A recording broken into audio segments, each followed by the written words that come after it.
Museum Negeri Provinsi Sumatera Utara diresmikan pada tanggal 19 April 1982 oleh Menteri Pendidikan dan Kebudayaan yaitu Dr. David Yusuf. Namun, peletakan koleksi pertama beberapa pasang makara dilakukan oleh Presiden Republik Indonesia yang pertama yaitu Insinyur Soekarno pada tahun 1954. Makara yang menjadi koleksi pertama museum ini berasal dari biara Sitopayan yang terletak di Kabupaten Padang Lawas Utara. Di ruangan pertama, yaitu ruangan prasejarah, pengunjung dapat melihat berbagai replika hewan khas Sumatera, beberapanya diantaranya meliputi harimau Sumatera, burung enggang, dan terenggiling. Masih di ruangan prasejarah, terdapat berbagai replika fosil manusia purba, mulai dari tulang paha, otak, wajah, hingga tengkorak milik Homo erectus. Pada area berikutnya, museum menampilkan replika perkakas manusia purba seperti alat dari batu yang diasah dan tembikar yang digunakan dalam kegiatan sehari-hari. Selain itu, terdapat pula replika manusia purba yang memperlihatkan perkiraan wujud fisik manusia pada masa tersebut.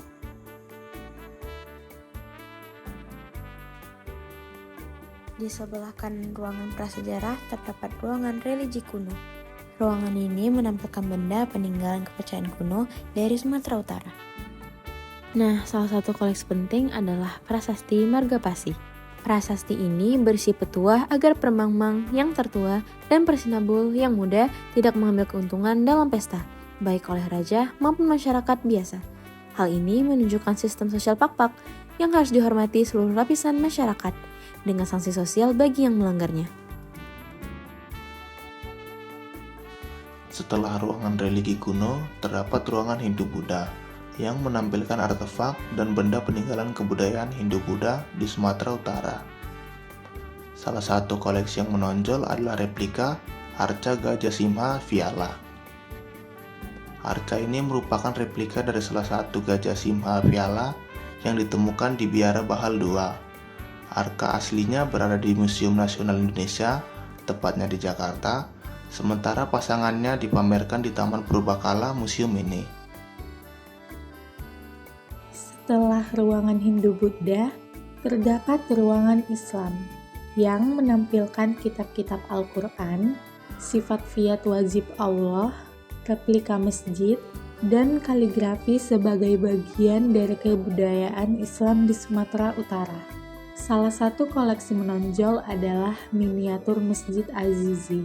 Masjid asli terletak di Kecamatan Tanjung Pura, Kabupaten Langkat, yang didirikan pada masa pemerintahan Tengku Sultan Abdul Aziz pada tahun 1897 sampai 1927. Setelah ruangan Islam, terdapat ruangan kolonial yang menampilkan artefak dan benda peninggalan masa kolonial Belanda di Sumatera Utara. Nah, salah satu fokusnya adalah komoditas pertanian dan perkebunan. Karena kekayaan alam Nusantara seperti lada, pala, cengkeh, kayu manis, hingga kopi, karet, dan teh yang menarik bangsa asing untuk berdagang dan mengembangkan perkebunan di tanah ini. Setelah memasuki ruang etnografi di lantai 2, pengunjung akan diperkenalkan dengan sejarah dari 9 suku asli Sumatera Utara beserta suku pendatang yang menetap di wilayah ini. Di ruangan ini terdapat peralatan perikanan, alat-alat pandai besi, transportasi tradisional, peralatan sawah dan ladang, peralatan peternakan, serta masih banyak lainnya. Selain itu, pengunjung juga dapat melihat miniatur rumah adat dan struktur bangunan dari masing-masing suku. Semua koleksi ini memperlihatkan cara hidup, tradisi, dan keanekaragaman budaya masyarakat di Sumatera Utara. Masih di lantai 2, di sebelah kiri terdapat ruangan kesenian tradisional. Pengunjung disambut tekstil khas Sumatera Utara. Salah satunya itulah kain ulos beserta ilustrasi proses pembuatannya.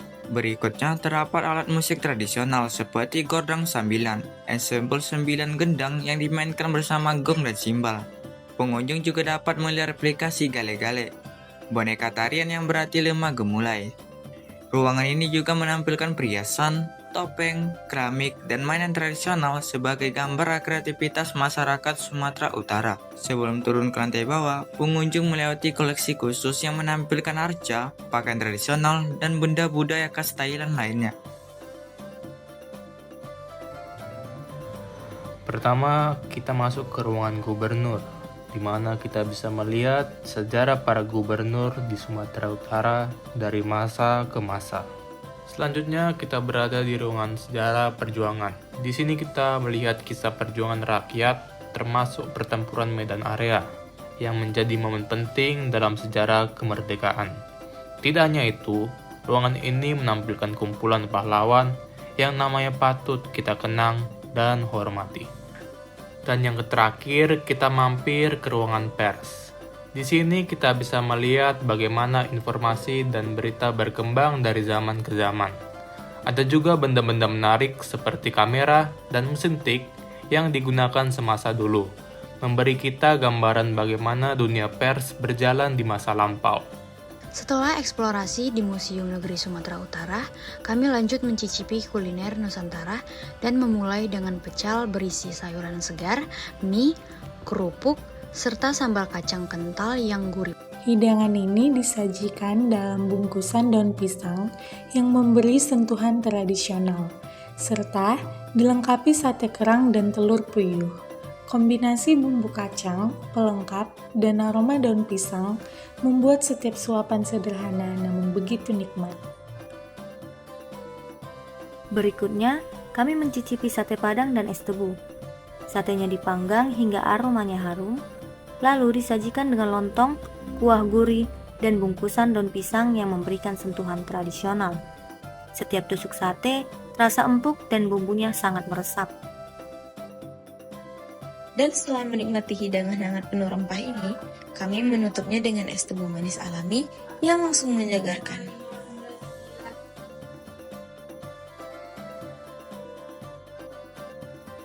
Sebagai penutup, kami menemukan berbagai kue kering tradisional seperti kuping gajah, kembang loyang, kue bawang, hingga kacang. Di sini kami membeli kembang loyang dan kue bawang yang mempunyai tekstur renyah dan rasanya sederhana, namun penuh nostalgia seakan mengingatkan cemilan khas Nusantara yang sering hadir di rumah saat acara keluarga ataupun hari raya.